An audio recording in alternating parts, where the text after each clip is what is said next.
Here's how I turned my messy ass living room into a full out concert hall using some camera and lighting techniques. Very often you hear people make a lot of excuses about shooting where it's just like, I don't have a location, I don't have this, I don't have that, blah, blah, blah. These limitations are artificial. With some simple lighting setups, we really have the power to manipulate scenes into whatever we want. I'm super proud of how this video turned out, and I feel like most people would have no idea that it was just shot in my living room. In this video, I'm gonna break down my thought process for how I approach making this video and some techniques that I used. So first things first, let's actually watch the video itself.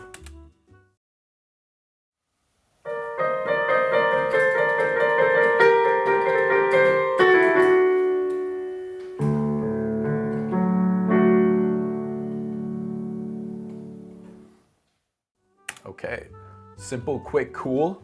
First things first is always the inspo. The last few years, I feel like I've really been slacking with movies. I mean, I haven't even watched Oppenheimer yet. So I've been trying to pick up the slack and watch more movies. And recently I've watched La Haine and Poor Things.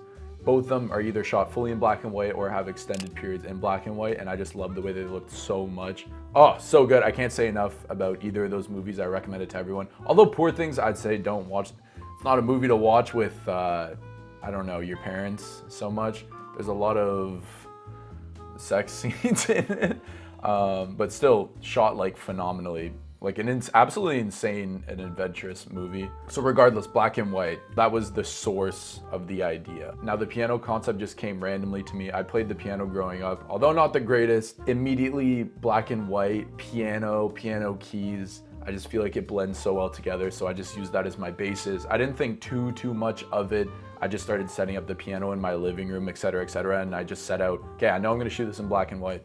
I want this to look good, and we're just gonna kind of figure it out as we go. I chose my living room because that gave me the most amount of space to work with. If I was close to walls, there would just be a lot of light bouncing off and just difficult to get that depth that I was looking for, so definitely wanna be as far away from walls as possible. I went with a 2 lighting setup for this video. I had my key light set up and to the side, and I had a second light positioned directly behind me, backlighting me. For anyone that's curious, the key light was an Amaran 60D, and I had the P60X as the backlight. Both very small lights, but very powerful. So now we have the piano set up, we have the lighting set up.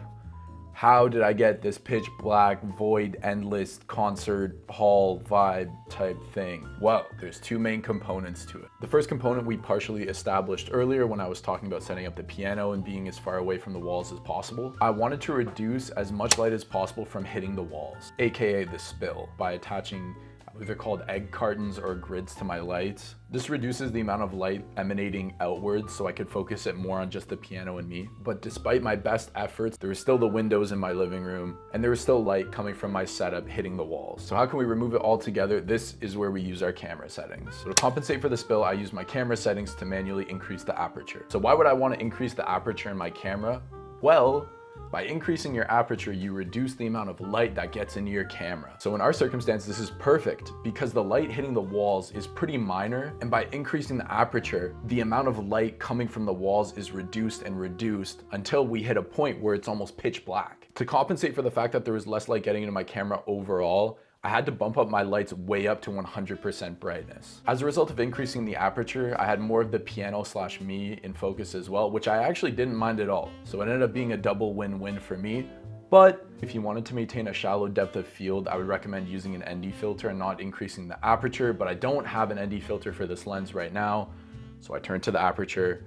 But yeah, disclaimer, you can use an ND filter. Crank up that ND until you're not getting any light from the walls anymore and it's just the light that's on you and your subject or whatever you're trying to shoot. So to summarize how I got this pitch black, void, concert hall stage look: number 1, move as far as you can away from walls. Number 2, reduce the amount of spill from your lights as much as possible. Number 3, either using an ND filter or adjusting your aperture, ramp it up until all that spill from walls, etc., is gone and you just have the subject illuminated. So there you go, that's how I got the pitch black void. Now talking about the shots themselves. This was more of just a learning, practicing experience for me, so I just wanted to get as many different angles as I could, and more specifically, getting macro shots. I'm very guilty of this when shooting scenes, to typically focus on the bigger picture and the wider shots, which is great, but there's so much beauty in the finer details that I found I was missing. So I took this as an exercise to get the details of the fingers, get the hands moving, all these close-up shots, which I feel like really add to any film, any video, anything at all. A shot in particular that I really liked was this like facing up shot of my hand. I wanted to give the vibe that we're seeing the perspective of the piano keys. So I had my hand hovering directly above the camera lens, and I was literally just going like this for one of the shots. Oh, important note, oh my gosh, how could I forget? Most of the shots were on the shadow side of the subject. I feel like shooting that way gives the most depth to your shot versus shooting on the light side. So there we go, from my living room into a concert hall.